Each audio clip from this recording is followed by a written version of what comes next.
Can everyone hear me? Yes. Yes. Great. I'll begin by echoing everyone's thanks to the Del Bianco Foundation and everyone in it who have extended such friendship and warmth towards ICIP and ICOMOS.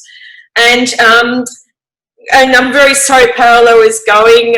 We've had some wonderful times and he's been fantastic to work with, and I'm really delighted as well that Corinna is here, Carlotta and Simone and all my friends, and it's been a wonderful experience. So I'll begin by saying that. I'd also like to acknowledge Anne Ketz here tonight from the ICIP board, another great friend who's made a huge contribution to this Life Beyond Tourism as well as ICIP. I'll begin by saying my publication last year in my talk in 2019 was on practicalities, as Mark and I think some others have mentioned, that there's theory and practice, and the Interpretation Committee focuses a lot on the practicalities as well as the theories. So in my terms, last year I looked at being, from a heritage perspective, the fact that conversations about peace are quite difficult. Much history and heritage is contested. People don't always agree, particularly at a community level. So I investigated what that might mean for heritage communities when we really do engage in meaningful dialogue, and what peace really means. And it means acknowledging difficult parts of ourselves and topics we might not want to talk about, bringing things into the open, encouraging respectful dialogue among people from other cultures and nations. But as the year progressed, as I was about to come to give the speech 2020, I was in Austria, and then the conference was cancelled and I made it home to Australia with 2 days grace from quarantine for 2 weeks, not realising how lucky I was at the time. And now I've been in Melbourne, really in my home with 5 dogs for 8 months, not travelling anywhere, really even outside 5 kilometres in the last few months. And it's made me aware of the challenges tourism faces here in Australia and everywhere.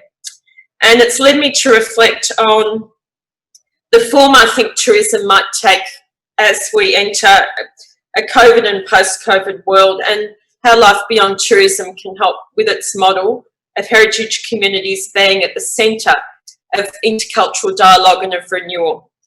So some of the practicalities we've been working with and I've been talking to Corinna and the team about are what changes might happen. I think they're not so much changes as a reorientation of tourism, as everyone has mentioned tonight. Tourism will need to be flexible and adaptive, particularly as COVID continues to wreak havoc. And in my home state of Victoria, there are little outbreaks here and there, as well as major outbreaks. So tourism will need to have several models operating at once, I think, at the levels of the community.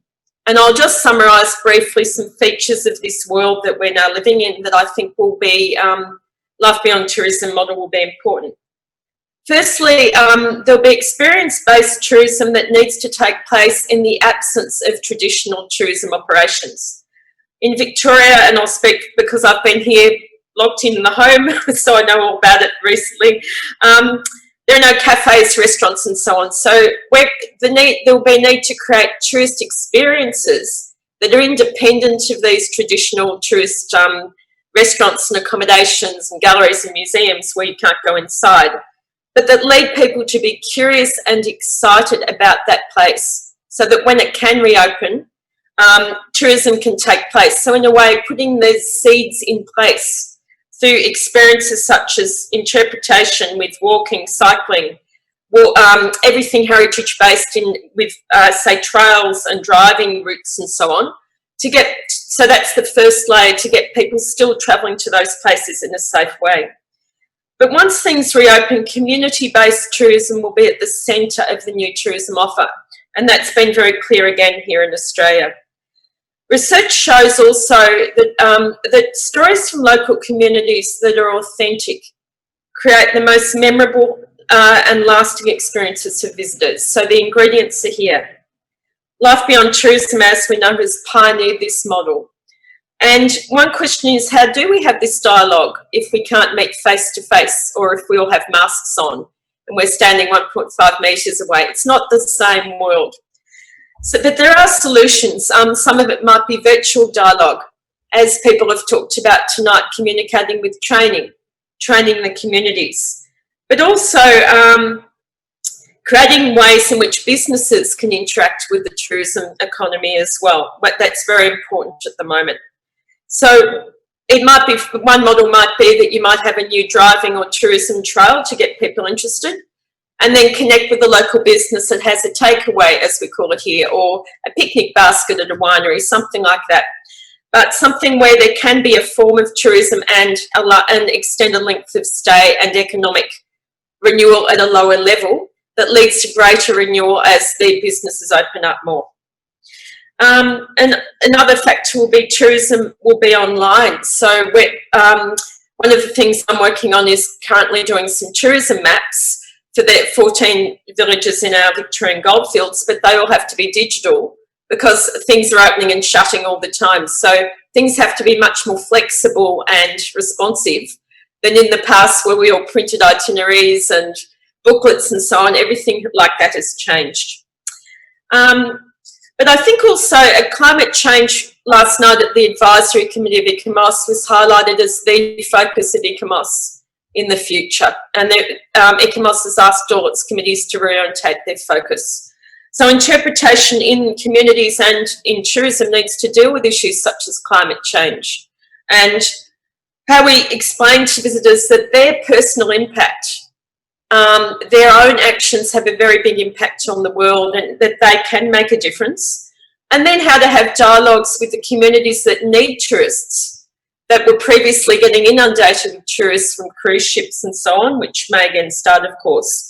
How to change that model so that people, or the tourism providers, really understand their impact and start modifying their offer in a sustainable way. And some of these challenges are things that we face as tourism providers, as heritage operators, but as people who work with communities who are deeply affected by COVID and climate change and other challenges to our planet, such as wars and natural disasters. And ICROM and UNWTO and all of those agencies are working on this. But I think the Life Beyond Tourism model does provide a very clear focus of how we can begin at a community level and start reframing tourism in other ways. Finally, I'll begin by I'll end by talking about some work that Corinna and I are doing together and hope to broaden out, and looking at the polarities between Australia and Tuscany, and there are many. And Tuscany has some wonderful heritage villages with many centuries of tradition, and Australia has extremely important and valuable Indigenous heritage of over 60,000 years in some places, but also very new towns of only maybe 200 and 150 years old. So the exciting thing is that we'll be trialling this Life Beyond Tourism in 14 Victorian goldfields villages, which are part of a World Heritage Bid for the Victorian Goldfields. And it's very exciting because I know the model's been trialled elsewhere, but I think Australia provides quite a different challenge. So what's exciting is we can test this model out, and I come back to the idea that this needs to be practical. But I'm doing a PhD and I've read a huge amount of academic theory, but really we need to actually walk the talk. And that's what Life Beyond Tourism is about, and that's what everyone here's spoken about tonight. So that's just a little taste of what I think the future might hold. And there are many experts with much greater experience than I here tonight, but thank you.